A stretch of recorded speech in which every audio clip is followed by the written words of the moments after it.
Welcome back to Aliyah and Chill. I'm your host, and today we're exploring the uniquely Israeli experience of Shavuot, where ancient agricultural traditions meet modern dairy obsessions, and staying awake all night to study Torah somehow becomes a citywide caffeine festival. Fair warning, this episode contains themes of competitive cheesecake making, agricultural confusion, and the gradual realization that every Jewish holiday in Israel becomes a national excuse for extreme eating. So there I was, experiencing my first Shavuot in Israel, thinking I understood the holiday. Celebrate receiving the Torah, eat some dairy, appreciate the harvest season. Simple, spiritual, meaningful. Oh, how charmingly naive I was. My first clue that Israeli Shavuot was different came at the supermarket 3 days before the holiday. The dairy aisle looked like it was preparing for either a nuclear winter or the world's largest cheesecake convention. "Excuse me," I asked a fellow shopper, wheeling a cart full of cream cheese. "Are you opening a restaurant?" "Shavuot?" she explained, as if this answered everything. "But how much cheesecake can one family eat?" "In Israel?" "Apparently unlimited. Also, I'm making 17 different kinds."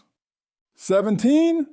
One for each grandchild, plus backup cheesecakes in case the first ones aren't perfect, plus experimental flavors, plus traditional ones for the religious relatives who don't approve of innovation. I was learning that Shavuot in Israel had escalated from eat some dairy to participate in Dairy Olympics. The preparation intensity was staggering. My neighbor Shira started her Shavuot prep a week early. I'm making chocolate cheesecake, vanilla cheesecake, strawberry cheesecake, blueberry cheesecake, lemon cheesecake, tiramisu cheesecake, and halva cheesecake, she announced. "That's only 7. What about the other 10? "Those are just for Tuesday. Wednesday I start the exotic flavors: rosewater, cardamom, date, pistachio, orange blossom, saffron, and something I'm calling Jerusalem Blend that involves 7 different spices." "Do you have industrial-grade refrigeration?" 3 fridges, 2 freezers, and I've arranged emergency storage with 4 neighbors. The religious versus secular approach to Shavuot created its own comedy. My religious neighbor invited me to join the all-night Torah study session. "We stay up all night learning," Rabbi Goldstein explained. "It's called Tikkun Leil Shavuot." "All night?"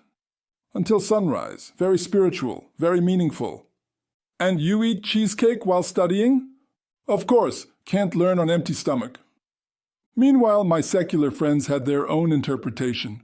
"We're having an all-night cheesecake tasting party," announced Danny. 23 different varieties, plus we're ranking them scientifically. That sounds intensive. We call it Tikkun Leil cheesecake. Very meaningful cultural experience. The agricultural aspect of Shavuot created urban confusion. The holiday celebrates first fruits and harvest, which in biblical times made perfect sense. In modern Tel Aviv, less obvious. I watched my apartment building struggle with the bring first fruits tradition. Mrs. Cohen from the 2nd floor brought roses from her balcony garden. Yossi from the 4th floor brought herbs from his windowsill planter. The family from the 6th floor brought a single tomato they'd grown in a pot, treating it like it was made of gold. The teenagers from the 8th floor brought energy drinks, claiming caffeine was a modern agricultural product.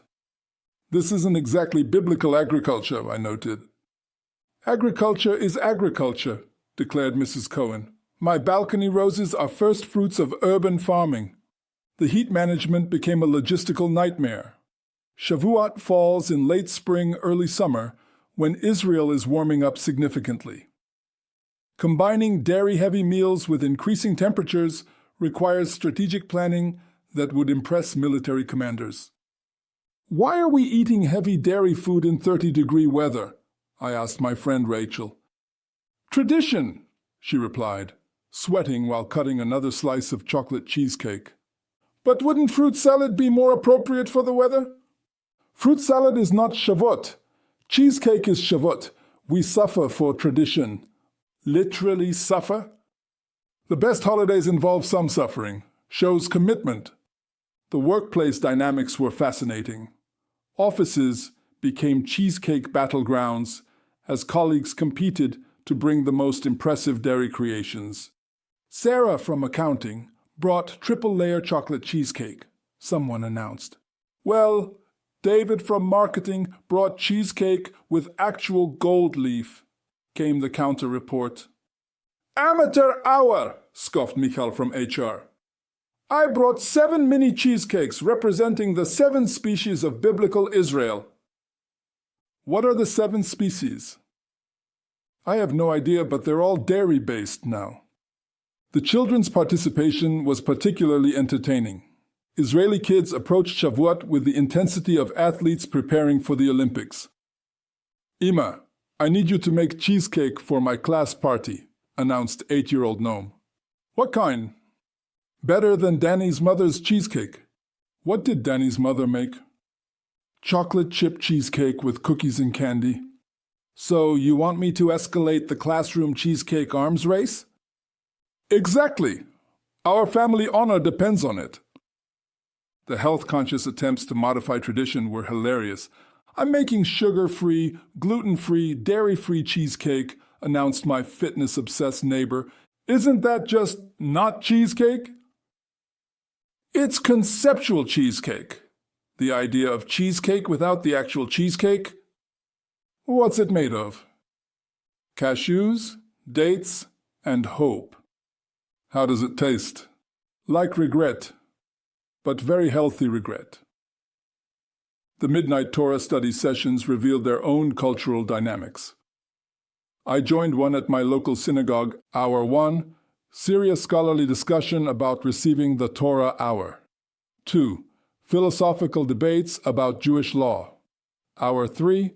Cheesecake break with comparative tasting. Hour 4. Slightly punchy discussions about the meaning of dairy hour. 5. Caffeine-fueled theological arguments. Hour 6. Everyone is speaking in cheesecake metaphors.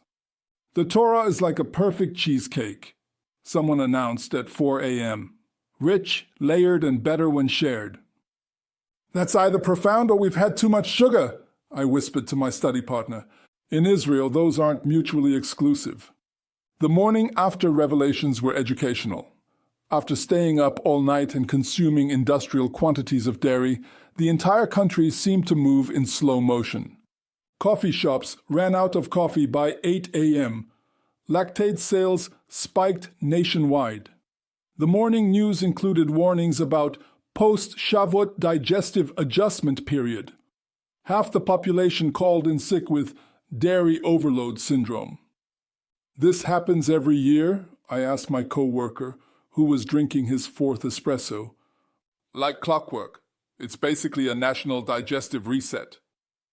Why don't people learn to moderate? Because then it wouldn't be Shavuot. Excess is the point.